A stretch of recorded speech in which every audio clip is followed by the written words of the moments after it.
देखिए बच्चों, एक्सरसाइज 19 पाठ का नाम है बसंती हवा, और आप लोगों का अंतिम पाठ है ये, हिंदी का अंतिम पाठ है।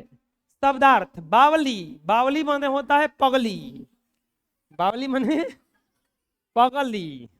मस्तमौला मतलब आजादी पसंद करने वाला, मुसाफिर मतलब यात्री, निर्जन का मतलब सुनसान, सृष्टि का मतलब संसार, शीश का मतलब माथा या सिर, कलसी का मतलब घड़ा या गगरी, पथिक का मतलब यात्री या राही, अलसी का मतलब तीसी एक प्रकार का छोटा पौधा जिससे बीज से तेल निकलता है।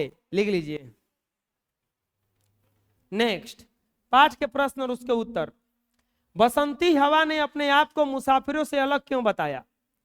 तो बसंती हवा ने अपने आप को दूसरे मुसाफिरों से अलग बनाता है क्योंकि वह हर मुसाफिरों का एक मंजिल होता है, बसंती हवा तक का कोई मंजिल नहीं होता। वो जिधर चाहती है उधर घूमती है। किसी भी मुसाफिरों का अंतिम पड़ाव होता है, लेकिन हवा का कोई अंतिम पड़ाव नहीं होता। इसीलिए बसंती हवा अपने आप को मुसाफिरों से अलग मानती है। लिख लीजिए। नेक्स्ट, इस पाठ में कवि ने खेत खलिहान के हंसने की बात कही है, ऐसा उसने क्यों कहा?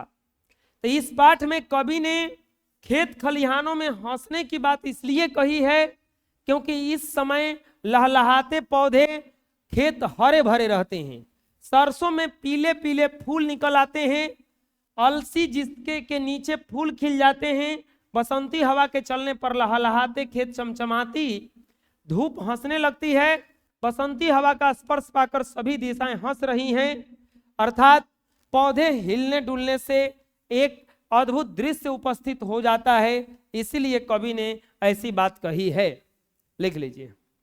नेक्स्ट, बसंती हवा का कौन कौन सा अंश आपको सबसे अच्छा लगा? तो इस कविता की पंक्तियां, जहां से चली मैं वहां को गई मैं, ऐसा कुछ बसंती हवा हूं, मुझे अधिक प्रभावित करती है क्योंकि इसमें बसंती हवा के मादकता एवं मस्ती का वर्णन किया गया है। जब यह चलती है तो इसके स्पर्श से राह में पड़ने वाले शहर, गांव, मुहल्ले, टोले, नदी, रेतीले मैदान, निर्जन स्थान, हरे भरे खेत, तालाब सभी मस्ती में झूमने लगते हैं। सारा वातावरण मधुमय हो जाता है। लगता है कि बसंती हवा के स्पर्श से सारी सृष्टि में नव चेतना का संचार हो गया है। सब में एक अजीब मादकताओं आ गई है। लिख लीजिए। नेक्स्ट, खड़ी देखे अलसी शीश लिए कलसी की सुंदरता को स्पष्ट कीजिए। खेतों में खड़ी अलसी तीसी के पौधों को मैंने खूब झकझोरा, पर उसके माथे पर अलसी के दोनों कलसी घड़ा नहीं गिरा, तो वे जरा जस के तस माथे पर चढ़ रहे थे।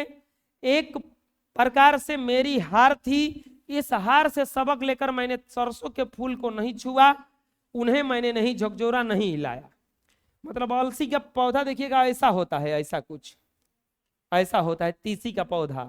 वो लगता है कि लेके खड़ा है, कलसा एगो खड़ा है, ओकरा खूब झकझोरी है कि गिर, वो गिरा नहीं तो लजा के वो जैसे क्या करी गई, चली गई। हवा जो थे लजा के वहां से चली गई। लिख लीजिए।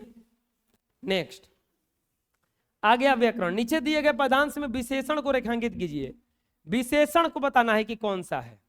प्यारे बच्चों, विशेषण उसको कहा जाता है जो संज्ञा के बदले आता है। इसमें अनोखी विशेषण है, बड़ी विशेषण है, बड़ी मस्तमौला विशेषण है, कुछ विशेषण है, बड़ी विशेषण है। लिख लीजिए। नेक्स्ट, योजक चिन्ह इस बात को दर्शाता है कि इसके दोनों ओर आने वाले शब्द परस्पर मिले हुए हैं।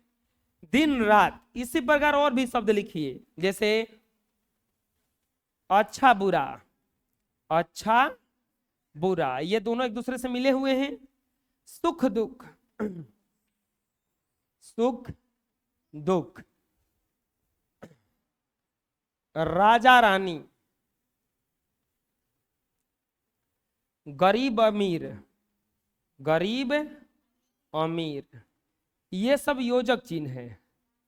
सुख दुख, दिन रात, लाभ हानि, लाभ है हानि। चलिए लिख लीजिए। नेक्स्ट, अब नेक्स्ट कुछ नहीं है। इस तरह से ये पार्ट खत्म हो गया और आप लोग का हिंदी भी खत्म हो गया। और हिंदी खत्म हुआ तो इसको लिख लीजिए ऐसे, द एंड।